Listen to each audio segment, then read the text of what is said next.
गुजरात में 5 साल से एक नकली कोर्ट चल रही थी।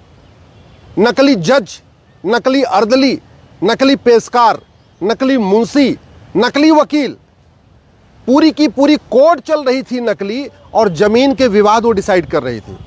आर्बिट्रेशन का भी काम हो रहा था और बाकायदा वहां के फैसलों को चकबंदी अधिकारी, एसओसी, डीडीसी के यहाँ भेजा जा रहा था, कलेक्टर कप्तान के यहाँ भेजा जा रहा था, और उन फैसलों को इंप्लीमेंट करने के लिए डायरेक्शन भी दिया जा रहा था। पूरी दुनिया में का ये पहला मामला है जहां पे पूरी की पूरी कोर्ट ही नकली है, पूरे जज ही नकली।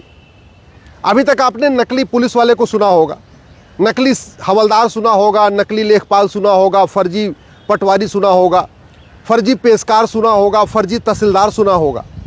अभी आपने नकली आधार सुना होगा, नकली राशन कार्ड सुना होगा, नकली ड्राइविंग लाइसेंस सुना होगा, फर्जी पासपोर्ट सुना होगा। लेकिन यहाँ तो फर्जी अदालती चल रही है। और ये क्यों चल रही है? क्योंकि भारत का कानून वहाँ सड़ा हुआ है, हमारी न्यायिक व्यवस्था सड़ चुकी है, लोगों में कानून का खौफ नहीं है।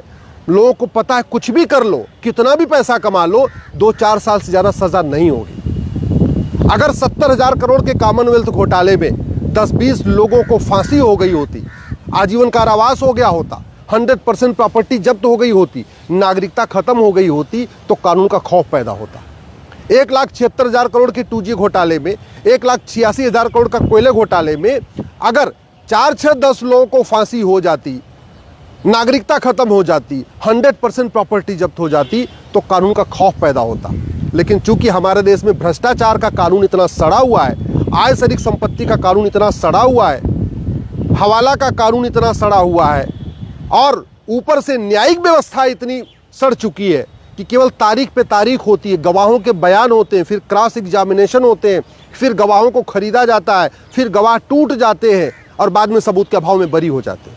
ये जो खेल चल रहा है, इसी का नतीजा था कि गुजरात में बाकायदा नकली कोर्ट बन गई, नकली जज बन गया, नकली अर्दली, नकली मुंशी, नकली पेशकार, नकली वकील, नकली मुकदमे, सब कुछ फर्जी चल रहा था। जब तक इस भारत का कानून नहीं बदलेगा ना, रत्ती भर भ्रष्टाचार खत्म नहीं होगा। भारत का ऐसा कोई थाना नहीं है जो भ्रष्टाचार का अड्डा नहीं है।